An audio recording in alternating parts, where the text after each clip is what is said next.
Imagine faire confiance en vous sans avoir besoin de vous convaincre tout le temps, sans repenser chaque décision, sans ressentir le besoin de l'approbation des autres pour agir, sans rester bloqué dans cette sensation que vous n'êtes jamais au niveau que vous devriez être. Vous décidez et vous ressentez de la fermeté, non pas parce que tout est parfait, mais parce qu'il existe quelque chose en vous qui vous soutient. Il y a une forme de calme dans cela, une stabilité qui change la manière dont vous vivez. Choisissez et vous positionnez. C'est cela, la confiance en soi. Et pendant longtemps, on vous a fait croire que c'était un don, quelque chose que certaines personnes possèdent naturellement et que d'autres passent leur vie à essayer d'atteindre. Mais la vérité est plus simple et plus exigeante. La confiance en soi ne naît pas prête, elle se construit, et elle commence par une compréhension que presque personne n'a. Votre esprit n'est pas un lieu neutre, c'est un environnement que vous entraînez chaque jour. La majorité des gens ne comprend pas ce pouvoir.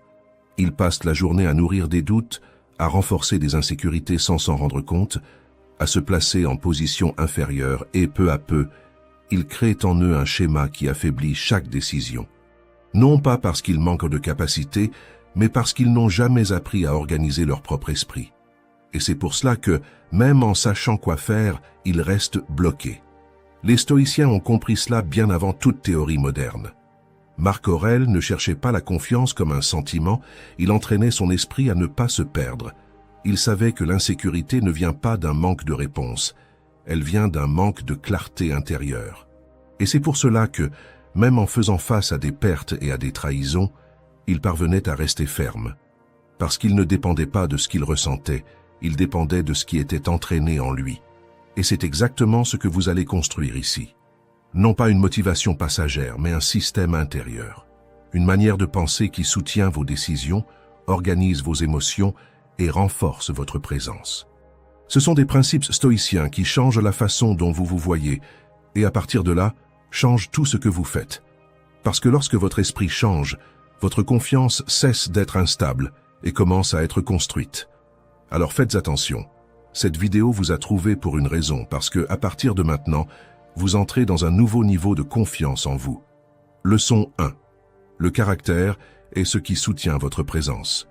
La plupart des gens essaient de construire leur confiance en eux, en commençant par l'extérieur. Ils essaient de mieux parler, d'agir avec plus d'assurance, de paraître plus sûrs d'eux, mais il y a un détail que presque personne ne remarque. La façon dont vous vous voyez ne naît pas de ce que vous montrez, elle naît de ce que vous maintenez. Parce que dans la pratique, la confiance en soi n'est pas un état émotionnel, c'est une conséquence. Et la base de cette conséquence porte un nom qui est presque toujours mal compris. Le caractère.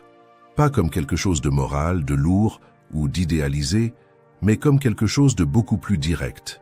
La capacité d'agir de manière cohérente avec ce que vous savez devoir faire. C'est cela qui construit cette présence que vous percevez chez les autres. Parce que lorsqu'une personne décide et maintient, commence et continue, se positionne et tient bon, elle n'a besoin de convaincre personne de rien. Il y a une cohérence qui apparaît d'elle-même. Et c'est exactement ce qui manque à la plupart des gens. Pas la capacité, pas l'intelligence, mais la stabilité intérieure. Et cette stabilité ne se construit pas dans les grandes décisions. Elle se construit dans les moments petits, répétés, presque invisibles.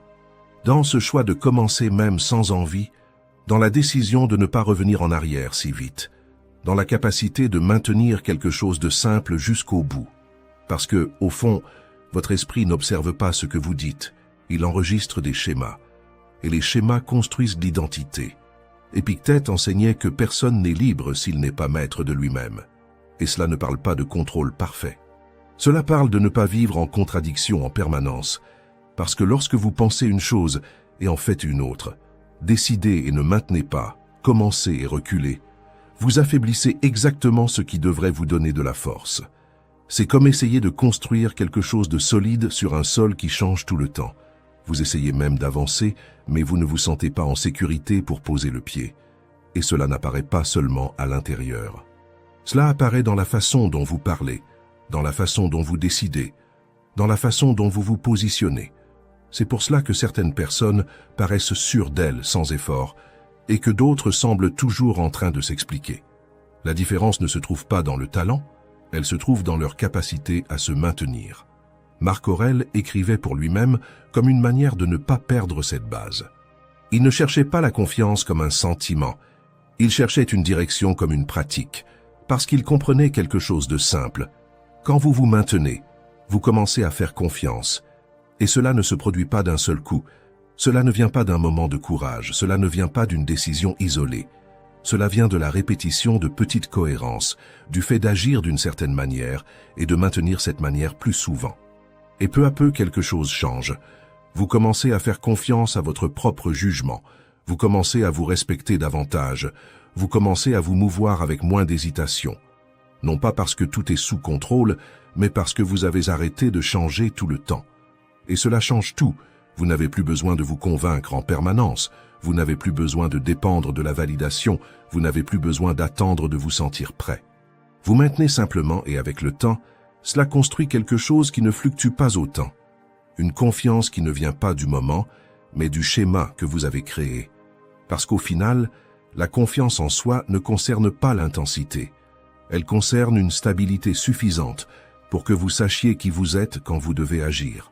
Alors retenez ceci, vous ne développez pas la confiance en vous en essayant de paraître plus sûr. Vous la développez lorsque vous commencez à agir d'une manière qui, de façon répétée, confirme pour vous-même « Je peux faire confiance à la personne que je suis en train de devenir ». Et c'est ici que tout commence. Leçon 2. Apprends à t'appuyer sur toi pendant que tu évolues. Si, dans le premier point, tu as compris que la confiance en soi naît de ce que tu es capable de soutenir, voici maintenant ce qui empêche la plupart des gens de soutenir quoi que ce soit.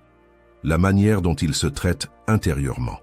Parce qu'avant même d'échouer dans l'action, tu as déjà échoué dans ton dialogue intérieur, et c'est beaucoup plus fréquent qu'on ne le pense. Ce n'est pas que tu te détestes, mais tu ne te soutiens pas non plus. Tu t'observes en permanence, tu te compares, tu te corriges, tu t'exiges plus que tu ne te guides. Comme si tu essayais constamment d'atteindre une version idéale de toi-même, et que tout ce que tu es aujourd'hui n'était que insuffisant. Et cela crée un cycle silencieux. Tu essaies de t'améliorer, mais tu ne pars jamais d'un point stable. Tu pars toujours de la critique, et voilà le problème. Personne ne peut maintenir de la constance en vivant sous une critique permanente. Pense à cela de manière concrète. Si quelqu'un te critiquait en permanence, pointait tout ce que tu fais de mal, ne reconnaissait jamais tes progrès, et en plus te disait que tu n'es jamais suffisant, combien de temps pourrais-tu rester concentré? Maintenant, remarque ceci. Beaucoup de gens font exactement cela avec eux-mêmes, tous les jours, et ils espèrent, malgré tout, avoir confiance en eux. Cela ne fonctionne pas, parce que la confiance en soi a besoin d'une base, et une base a besoin de stabilité. Et tu ne construis pas de stabilité si tu te traites comme un problème à corriger en permanence. Marc Aurèle a écrit « Contente-toi de paraître tel que tu es réellement ». Non pas comme une forme de résignation, mais comme un point de départ. Parce que tant que tu rejettes ce que tu es aujourd'hui, tu détruis toute tentative de construction. Tu essaies même d'agir mieux, tu essaies d'être plus discipliné, tu essaies de changer, mais tu pars toujours d'un endroit instable. Et c'est pour cela que tout demande trop d'efforts, que tout paraît lourd, que tout exige validation, parce qu'au fond, tu n'as pas encore créé un point d'appui en toi. Et ici, une distinction importante apparaît. Accepter, ce n'est pas arrêter d'évoluer. Accepter, c'est arrêter de te saboter pendant que tu évolues. C'est reconnaître, voilà ce que je suis aujourd'hui. Et à partir de là, construire sans nier, sans te diminuer, sans transformer chaque erreur en preuve d'insuffisance. Parce que lorsque tu changes ce point, quelque chose commence à se réorganiser. Tu continues à t'améliorer, tu continues à t'ajuster, tu continues à évoluer, mais maintenant, avec stabilité. Tu ne te détruis plus à chaque erreur, tu ne t'abandonnes plus à chaque échec, tu ne dépends plus de validation pour continuer. Et cela change complètement la manière dont tu soutiens tes décisions. Et souviens-toi du premier point, la confiance en soi naît de ce que tu es capable de soutenir, et tu ne peux soutenir que ce qui ne te détruit pas intérieurement. Sénèque disait que nous souffrons plus dans l'imagination que dans la réalité, et une grande partie de cette souffrance ne vient pas du monde, elle vient de la manière dont tu t'interprètes. Alors la pratique ici est directe. Observe la manière dont tu te parles tout au long de la journée. Quand une pensée comme « je ne suis pas suffisant »,« je suis en retard »,« je devrais être différent » apparaît. N'essaie pas de l'ignorer, réorganise-la. Remplace-la par quelque chose de plus fonctionnel. Voilà le point où j'en suis maintenant. Et c'est à partir d'ici que je construis. Sans poids, sans jugement, sans drame. Juste une direction. Parce qu'au moment où tu arrêtes de lutter contre toi-même, tu libères de l'énergie pour soutenir ce qui compte vraiment. Et là, pour la première fois, la confiance en soi cesse d'être quelque chose que tu essayes de ressentir et commence à apparaître comme une conséquence de ce que tu arrives à maintenir. Garde ceci en tête. Tu ne construis pas la confiance en essayant d'être quelqu'un d'autre. Tu construis la confiance quand tu arrêtes de t'affaiblir pendant que tu essaies de t'améliorer. Leçon 3. Développe ta propre référence interne.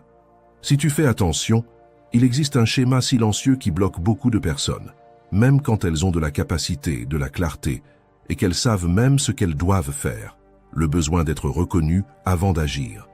Pas de manière évidente, mais dans les petites décisions. Tu réfléchis avant de parler, tu mesures la réaction avant de te positionner, tu retiens des idées jusqu'à sentir que ça va être bien reçu. Et sans t'en rendre compte, tu commences à agir toujours un peu après. Après l'approbation, après la confirmation, après avoir ressenti une sécurité qui vient de l'extérieur. Et ça ressemble à de la prudence, mais en pratique, ça devient de la dépendance. Parce que tu cesses d'utiliser ton propre jugement comme base, et tu commences à utiliser le regard des autres comme référence. Et c'est là que la confiance en soi commence à s'affaiblir. Épictète était direct sur ce point. Certaines choses dépendent de nous, d'autres non. La réaction des autres ne dépend pas. L'approbation ne dépend pas. La reconnaissance ne dépend pas. Mais la façon dont tu agis dépend. Et quand tu inverses cela, quand tu commences à agir en te basant sur ce que tu ne contrôles pas, tu perds en solidité. Pense de manière simple. C'est comme essayer de marcher en regardant seulement ton reflet dans un miroir. Tu n'avances pas en ligne droite. Tu t'ajustes tout le temps. Parce que la référence n'est pas en toi. Et beaucoup de gens vivent exactement comme ça. Ils se positionnent en fonction de l'environnement, changent de ton selon qui est présent, adaptent leurs décisions pour éviter le rejet. Non pas parce qu'ils ne savent pas quoi faire, mais parce qu'ils attendent encore une validation suffisante pour soutenir ce qu'ils savent déjà. Marc Aurèle écrivait pour lui-même tous les jours pour une raison très claire, non pas pour être admiré, mais pour ne pas se perdre. Il comprenait quelque chose de simple. Si tu ne définis pas intérieurement ce qui te guide, le monde le fait à ta place. Et le monde change tout le temps. C'est pour cela que ceux qui dépendent de la reconnaissance vivent en oscillant. Un jour, ils se sentent en sécurité. Le lendemain, ils doutent de tout. Un compliment élève, une critique fait tomber. Et ce n'est pas un manque de force. C'est un manque de référence interne. Et voici le tournant. La confiance en soi ne naît pas quand tu reçois de l'approbation. Elle naît quand tu arrives à agir sans en avoir besoin. Non pas en ignorant les retours, non pas en fermant les yeux sur le monde, mais en laissant clair quelque chose d'essentiel. La décision vient de toi. Et cela commence petit. Une opinion que tu soutiens sans trop te justifier. Une décision que tu prends sans consulter tout le monde. Une action que tu exécutes sans l'annoncer avant. Des choses simples, mais qui commencent à repositionner le contrôle. Et plus tu fais cela, plus tu remarques quelque chose d'important. Tu restes debout. Tu ne t'effondres pas sans applaudissements. Tu ne te perds pas sans validation. Tu ne bloques pas sans confirmation. Et c'est à ce moment-là que quelque chose change vraiment. Tu commences à faire davantage confiance à ton propre jugement. Tu commences à agir avec plus d'autonomie. Tu commences à te déplacer avec plus de fermeté. Non pas parce que le monde a approuvé, mais parce que tu as cessé d'en dépendre pour agir. Sénèque renforçait cette idée, en rappelant que celui qui vit pour l'opinion des autres ne trouve jamais de stabilité. Et c'est exactement cela. Tant que ta référence est à l'extérieur, ta confiance le sera aussi. La pratique ici est directe. Fais quelque chose aujourd'hui sans chercher de validation. Prends une décision sans demander de confirmation. Exécute quelque chose sans l'annoncer. Fais un pas sans attendre de reconnaissance. Et observe, non pas ce que les autres vont dire, mais comment tu te sens en soutenant cela. Parce qu'à chaque fois que tu agis ainsi, tu envoies un signal clair à ton esprit « je peux me guider ». Et cela construit quelque chose qu'aucune approbation ne soutient, une autonomie interne. Garde cela, ce n'est pas le manque de reconnaissance qui te bloque, c'est l'habitude d'en dépendre pour agir. Et quand cela change, Tu arrêtes d'attendre le bon moment et tu commences à avancer avec fermeté, même sans garantie. Leçon 4. Prouve-le-toi par l'action. Il existe une version de toi qui sait déjà ce qui doit être fait. Elle n'est pas confuse, elle n'est pas perdue, elle n'est simplement pas aux commandes. Parce que chaque fois que le moment d'agir arrive, tu reviens au même endroit. Réfléchir encore un peu, ajuster le plan, revoir la stratégie, attendre le bon moment. Et cela ressemble à de l'intelligence, mais en réalité, c'est un report bien déguisé. Tu ne te prépares pas davantage, tu évites l'inconfort de commencer. Marc Aurèle l'a dit de manière directe, ne perds plus de temps à discuter de ce que doit être un homme de bien. Sois-le. Tu vois la différence? Il ne parle pas de clarté, il ne parle pas de planification, il ne parle pas de mieux comprendre, il parle d'agir. Parce qu'il arrive un moment où penser davantage n'améliore pas la décision, cela ne fait que retarder l'exécution. Et aujourd'hui, beaucoup de personnes vivent exactement dans ce cycle. Elles apprennent davantage, elles organisent davantage, elles planifient davantage, elles consomment davantage de contenu, mais elles ne bougent pas. Et le plus dangereux, cela donne une sensation de progrès. Mais ce n'est pas le cas. Dans la vie réelle, tu n'avances pas d'un seul mètre. C'est comme quelqu'un qui passe des heures à dessiner la carte et ne met jamais le pied sur la route. Et voici l'impact direct de cela sur ta confiance en toi. Tu ne te juges pas par ce que tu penses, tu te juges par ce que tu fais. Si tu penses beaucoup et que tu agis peu, ton esprit apprend une chose simple, je n'exécute pas. Et cela affaiblit tout.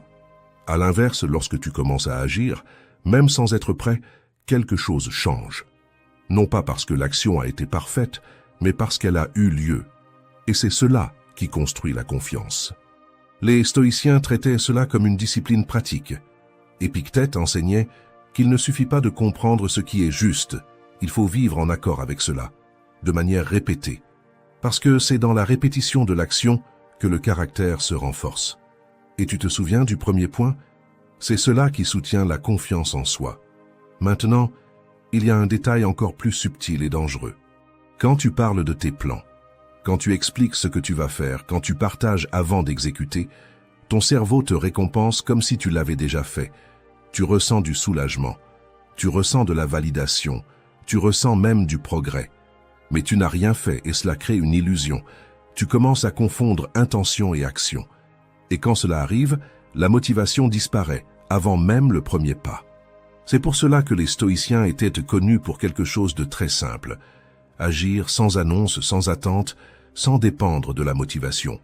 Une action, puis une autre, puis encore une. La pratique ici est directe. Choisis une action simple et exécute-la. Cela peut être petit, lire quelques pages, organiser un tiroir, commencer quelque chose que tu as déjà décidé. Le point n'est pas la taille, c'est l'exécution. Parce que chaque fois que tu accomplis une action, tu envoies un signal clair à ton esprit. Je fais ce qui doit être fait. Et plus cela se répète, moins tu dépends de la motivation, et plus tu construis quelque chose de bien plus solide, une confiance fondée sur des preuves. Garde cela en tête, tu n'as pas besoin de réfléchir davantage pour commencer, tu dois agir pour arrêter de trop réfléchir. Et au moment où cela devient une habitude, tu cesses d'attendre le bon moment, et tu commences à avancer avec fermeté, même sans garantie. Leçon 5. Traite ta vie comme une priorité. Après tout cela, il existe une question qui organise tout le reste. Comment est-ce que tu te traites à l'intérieur de ta propre vie? Pas dans ce que tu ressens, mais dans ce que tu maintiens. Parce que la valeur personnelle n'est pas quelque chose que tu déclares, c'est quelque chose qui apparaît dans la manière dont tu te priorises. Pense à ta journée. Combien de fois tu ajustes ce que tu avais décidé parce que quelque chose de plus important est apparu? Combien de fois tu reportes quelque chose à toi pour répondre à ce qui est extérieur? Combien de fois tu remets à plus tard ce que, au fond, tu sais construire ta vie? Et sur le moment, ça ne semble pas grave. Mais quand ça se répète, ça devient un schéma. Et le schéma est simple, tout passe avant toi, même toi. Marc Aurèle écrivait « Vis en accord avec cela, tiens tes promesses ». Et il y a un détail dans cette phrase qui change tout. Une promesse définit une priorité. Parce que chaque fois que tu ne respectes pas quelque chose que tu as décidé pour toi, tu ne fais pas que réorganiser ta journée, tu es en train de repositionner ta propre valeur. Pas de l'extérieur vers l'intérieur, mais de l'intérieur vers l'extérieur. Les stoïciens étaient très clairs là-dessus. Ce qui dépend de toi doit être traité avec sérieux.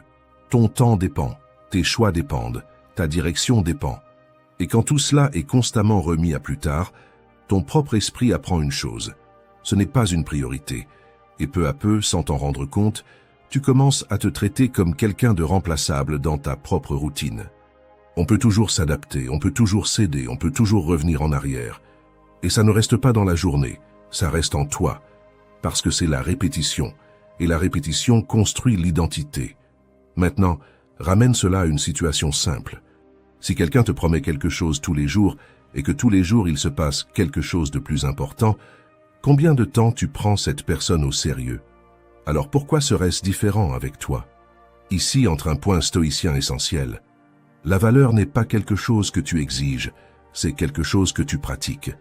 Ce n'est pas une question de faire plus, c'est une question de mieux protéger. Épictète enseignait que celui qui ne définit pas ce qui est essentiel finit par se perdre dans ce qui est urgent. Et c'est exactement ce qui se passe ici. Tu n'as pas besoin de tout résoudre, mais tu dois arrêter de vivre comme si tout était plus important que ce qui soutient ta vie. Parce qu'au final, ce n'est pas le monde qui définit où tu arrives, c'est ce que tu choisis de ne pas abandonner. Et cela change la manière dont tu agis. Tu commences à dire plus de non. Tu commences à maintenir des décisions simples. Tu commences à protéger ton temps, ton énergie et ta direction. Pas par rigidité, mais par clarté de priorité. Et peu à peu, quelque chose se réorganise. Tu arrêtes de te mettre en dernier. Tu arrêtes de vivre uniquement en réaction. Tu arrêtes d'ajuster tout pour rentrer n'importe où. Et tu commences à construire quelque chose de plus solide. Le respect de toi-même. La pratique ici n'est pas de faire plus. C'est de choisir une chose qui compte. Et de ne pas y renoncer aujourd'hui. Parce que chaque fois que tu fais cela, ta valeur cesse d'être quelque chose que tu cherches à l'extérieur et devient quelque chose que tu établis à l'intérieur. Garde ça en tête. Tu ne perds pas de valeur parce que le monde ne te reconnaît pas. Tu la perds quand tu te traites comme quelqu'un qu'on peut laisser pour plus tard. Et quand cela change, ta vie commence à suivre la manière dont tu te positionnes. Leçon 6. La loi de la responsabilité totale. Il existe un moment dans la vie où tout commence à changer, et cela n'a rien à voir avec la chance, ni avec le timing, ni avec le fait que le monde coopère enfin. Cela a à voir avec un type de décision qui ne fait presque aucun bruit, mais qui change complètement la façon dont tu te déplaces, le moment où tu dis « à partir d'ici, j'assume ». Tu assumes ce qui s'est passé, tu assumes ce qui a mal tourné, tu assumes ce qui doit être fait maintenant, sans attendre une explication parfaite, sans être à 100% prêt, sans attendre le moment idéal, sans attendre que quelqu'un vienne résoudre à ta place. Parce qu'il existe une règle simple mais puissante, tout ce que tu assumes commence à te donner de la force, et tout ce que tu évites commence à te contrôler. Marc Aurèle écrivait pour lui-même « Regarde à l'intérieur. À l'intérieur de toi se trouve la source du bien, et elle peut toujours jaillir si tu creuses toujours. Et cette idée change complètement la façon dont tu te positionnes, parce qu'elle enlève le focus de ce qui est à l'extérieur et remet tout à l'unique endroit où il existe un vrai pouvoir, toi. Tu comprends que tu n'as pas besoin d'attendre le scénario idéal, tu n'as pas besoin de la réponse parfaite, tu n'as pas besoin que tout soit clair, aligné, favorable. Tu as besoin d'accéder à ce qui existe déjà en toi et d'agir à partir de là. Et c'est exactement là que naît la confiance en soi. Pas quand tout est sous contrôle, mais quand tu comprends que, même sans contrôle total, tu restes responsable de ta réponse. Et cela change la façon dont tu lis ta propre vie. Tu arrêtes de dépenser de l'énergie à essayer d'expliquer ce qui est déjà passé. Et tu commences à diriger ton énergie vers ce qui peut encore être fait. Et ce changement, presque imperceptible, change tout. Parce que la vie ne va pas toujours se passer comme tu l'as planifié, les gens ne vont pas agir comme tu l'attends. Les résultats ne vont pas arriver au moment que tu voudrais. Mais malgré tout, il existe un point qui ne disparaît jamais, la façon dont tu réponds à ce qui arrive. Et quand tu assumes vraiment ce point, tu arrêtes de te perdre. Tu ne bloques plus quand quelque chose sort de ce que tu avais prévu. Tu n'entres plus dans ce cycle de doute, d'explication, de report. Tu t'ajustes et tu continues. Et cela, avec le temps, construit quelque chose de beaucoup plus solide que la motivation. Cela construit une identité. Si tu regardes tout ce que nous avons vu jusqu'ici, Il existe une ligne claire. Tu construis ton caractère quand tu soutiens ce que tu décides. Tu te renforces quand tu arrêtes de t'attaquer tout le temps. Tu gagnes en direction quand tu cesses de dépendre du regard des autres. Tu gagnes en constance quand tu commences à agir, même sans garantie. Tu récupères ta propre valeur quand tu arrêtes de te mettre en dernier. Tout cela, ce ne sont pas des idées séparées. C'est le même mouvement qui se produit à des niveaux différents. Le mouvement de revenir vers toi et d'arrêter d'abandonner ce qui dépend de toi. Et c'est cela qui change le type de vie que tu construis, parce qu'à partir de ce point, tu n'attends plus de te sentir prêt pour agir. Tu agis et tu deviens prêt dans le processus. Tu n'attends pas la confiance pour commencer. Tu construis la confiance parce que tu as commencé. Tu ne dépends plus de la validation pour décider. Tu décides et tu apprends à soutenir cela. Et peu à peu, sans t'en rendre compte, quelque chose change profondément. Tu commences à te faire confiance. Pas parce que tout fonctionne, mais parce que tu comprends que, quoi qu'il arrive, tu ne t'abandonnes pas au milieu du chemin. Et c'est cela qui soutient tout. Peut-être que tu ne vas pas tout résoudre aujourd'hui, mais il existe toujours un petit point qui dépend encore de toi. Et c'est là que tout commence. Alors, dans les prochains jours, au lieu d'essayer de mieux expliquer ce qui s'est passé, fais quelque chose de plus simple et de plus difficile en même temps. Assume une partie et agis dessus, sans annonce, sans ajustement inutile, sans attendre le scénario parfait. Agis tout simplement. Parce que c'est dans cette répétition silencieuse que ta vie commence à changer de direction. Et il arrive un moment où tu comprends que tu n'es plus en train d'attendre que la vie se produise pour ensuite te sentir prêt. Tu es déjà en mouvement.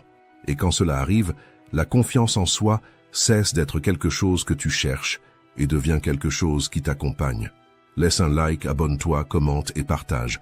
Merci d'avoir regardé.